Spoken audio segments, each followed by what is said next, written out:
Welcome back, Toddler Tribe. Oh my gosh, we're on potentially my favorite step of the 4 C's of collaborative discipline. Today, we're talking about the collaboration part. So, if you're just tuning in for the first time, welcome. We're so excited to have you here at the Transforming the Toddler Years podcast. And you might want to hit pause and go back and catch up. There have been a few episodes that preceded this. An overview episode about the 4 C's with kind of an introductory story of that we're following as we go. And then we've covered the first C, which is connection. We've covered the second C, which is intentional communication. And today we're talking about collaboration. So if at any point you say, what's happening? I don't understand what's going on right now. Go back, listen to those few short episodes, and then come on back and it'll all make sense. All right, Toddler Tribe, you ready? Let's do this. Okay, so when we left off, Davy was standing next to his dirt bike, and we had an intentional communication session where I was not feeding his emotions, just narrating what was happening, what I saw happening in front of my eyes. Yes? But the bigger problem here still existed. Everything I had done so far to establish the connection, the trust and the respect and the honesty and the energy that we shared in that moment, necessary, right? It's the foundation for this success. Everything I had done using my words intentionally, yes, but not yet. You ran out the door, all the things. Awesome. Did it solve the problem? No. He still wants to ride the bike. And the answer is still, that's not happening right now. Solving problems with small people means that you are willing, this is important, that you are willing to listen to their needs, wants, and desires, even if you don't agree with them, and even if that's not what's going to happen in that moment. You must be willing to listen. You want them to listen to you. You must be willing to listen to them. I know. When I say it out loud, it actually just sounds like kind of duh and simple and of course. But think about all the emotions that go into the fact that we are the adults and they are the kids, right? That it's our job to teach and guide, that it's our job to be in control and manage. And then it gets a little more complicated when we think about it. So listen, don't think about it. Just feel into it. That's what we've done so far in this process, right? Okay, the problem still exists. And so what we want to do now is talk to the desire. That's important. Davy, I can see you really want to ride your bike right now. Don't be afraid of calling a spade a spade. Tell them that you get it. Yeah, I really do, he says. You and I'm just going to keep feeding. Keep feeding. You really wish that I would say yes. Yeah, I really want you to say yes. Can you hear how I'm starting to invite his voice, his feelings, because I know what they are, so I can put words to them. What you need to remember is that, I'm working with a 6-year-old here, yeah? But ultimately, what I'm teaching you is that you can use this with 1-year-olds and 2-year-olds and 3-year-olds. They definitely don't have words. And they might be able to think about their feelings, but they're not going to have the ability to put them into sentences. Who's going to need to do that for them? You. Don't be afraid of it. I know that when I say it out loud, it sounds like I'm kind of feeding him ammunition to be like, yeah, well, then why don't you let me? That's not where kids typically hang out. Once you've established the connection and you have grounded in that intentional communication that allowed him to feel his feelings, now you can put words to them. It is safe to do so, I promise you. Takes practice? Of course. You really wish you could ride your bike right now. Yeah, really do. I really want to. I can tell how disappointed you are. That's a hard feeling to feel.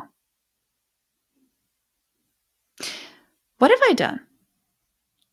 Have I very clearly communicated at this point the boundary is really not happening? Yes. Yes, I have. And I've done all of this. If you actually go back and pay attention to my words, I've done all of this without saying no. I didn't say no even once. Davy, we have a problem to solve.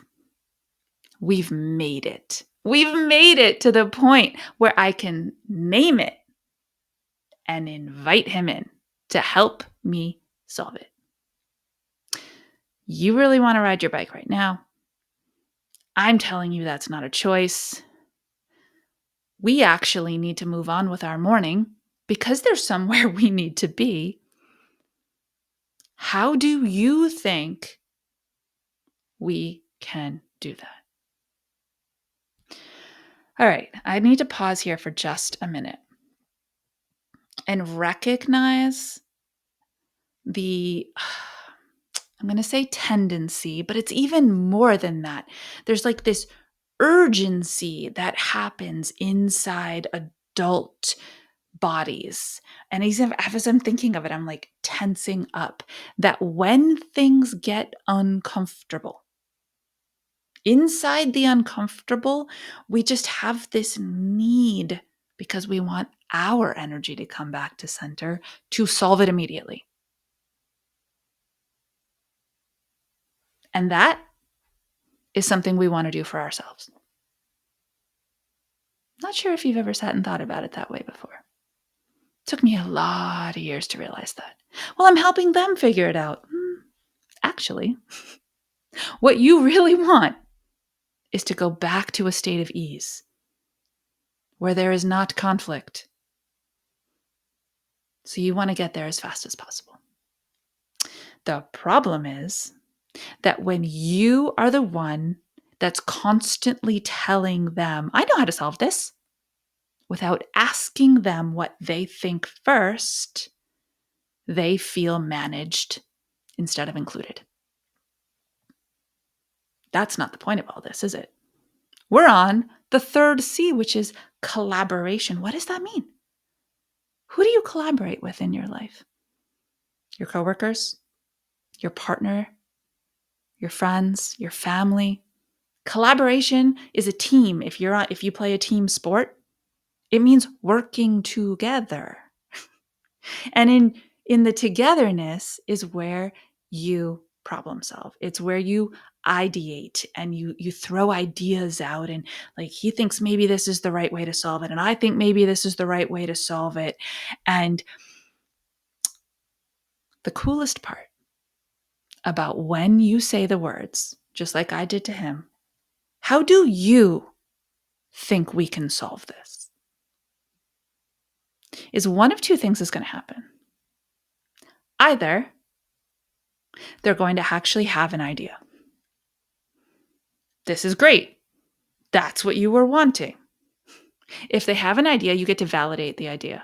Huh, that's a cool idea. I never would have thought of that.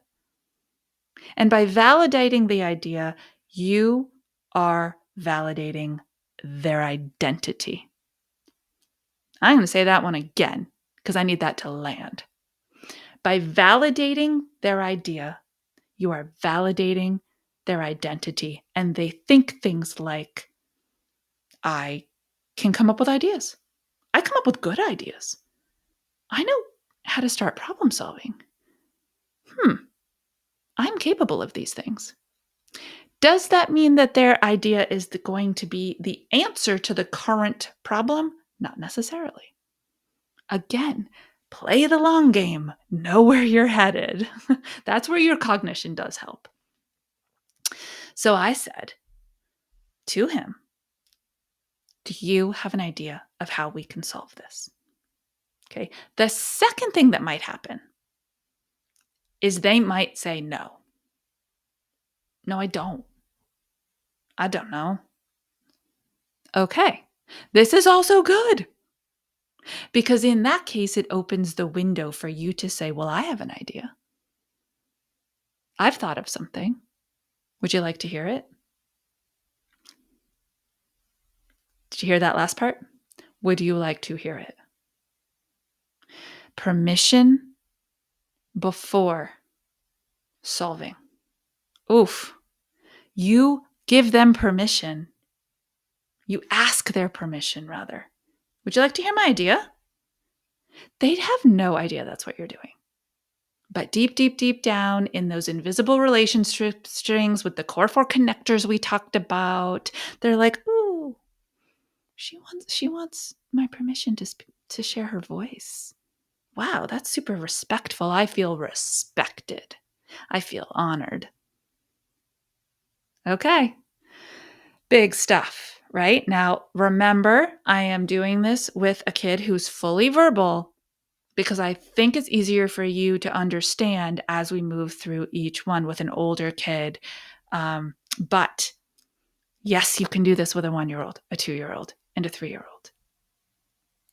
The coolest part about starting it when they're that young is that you pretty much know without a shadow of a doubt that when you say, well, I have an idea. Would you like to hear it? They're going to chirp either, yeah, or they're going to shrug their shoulders at you, or they're going to make a smiley face. And that is also nonverbal permission. And you're setting the stage then for these more challenging conversations later. Ooh, I get excited just thinking about it. Okay, so what did he say to me? Big question of the day, right? What did he say in answer to my offer to share my idea? I got a really cool, yeah, sure. You know, he's a 6-year-old boy. Yeah, sure. I said, great. I would love to share my idea with you.